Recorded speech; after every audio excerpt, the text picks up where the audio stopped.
Curtis, thanks. Montana's 2019 legislature will be convening in less than 2 months. Today in Helena, newly elected lawmakers chose their leaders for the upcoming session. MTN's chief political reporter Mike Dennison tells us what happened and what it means for the session agenda. In the House, the top post of Speaker went to Representative Greg Hertz of Polson, who's been a leader of the Republican Party's conservative wing in Montana. And in the Senate, Bozeman Republican Scott Sales, another strong conservative, was reelected as president. Both men said a top priority for Republicans at the next legislature will be balancing the budget without a tax increase. I don't think there's an appetite for Republicans to raise taxes, so it's going to be incumbent upon us to make the budget fit with existing resources. They also expect plenty of discussion on whether to extend the $550 billion a year Medicaid expansion program, which ensures about 100,000 low-income Montanans.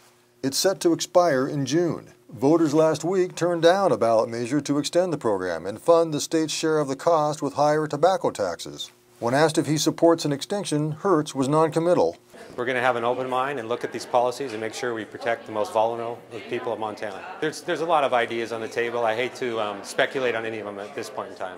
Sales said he's curious to see what adjustments to the current program its supporters may propose to get it extended. There's going to be a fair amount of horse trading that goes on that issue, but I would have to think that it's going to be one of the major, if not the major issue of the session.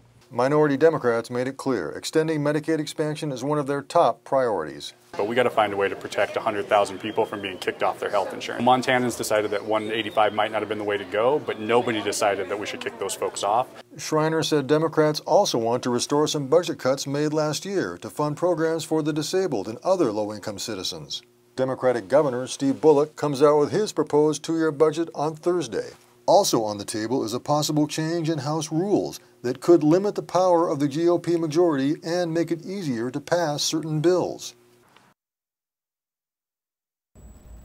And that was Mike Dennison reporting. The 4-month legislative session will convene at the Capitol on January 7th.